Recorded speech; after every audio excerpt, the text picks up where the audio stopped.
ఇక్కడ ఇంకొక విషయం కూడా అధ్యక్ష మనందరం గుర్తుపెట్టుకోవాలి. ఈరోజు ప్రధాన ప్రతిపక్షం, నేను అపోజిషన్ అని చెప్పడం లేదు, ఒక నిన్నటి వరకు అధికారంలో ఉన్నారు, 11 సీట్లు గెలిపించారు.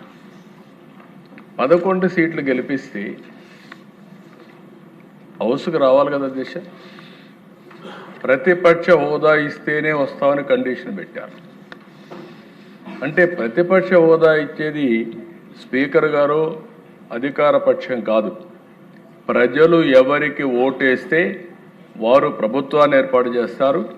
ప్రజలు ఓటేసి మొత్తం సీట్లు ఇస్తే, తగినన్ని సీట్లు ఇస్తే వాళ్ళకు ప్రతిపక్ష హోదా ఇవ్వాలా లేదని ప్రజలు నిర్ణయించి పంపించారు అధ్యక్ష.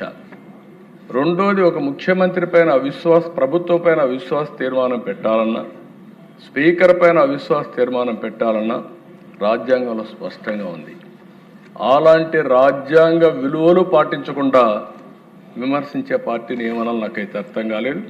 ఆ విషయం కూడా మనం గుర్తుపెట్టుకోవాల్సిన అవసరం ఉంది.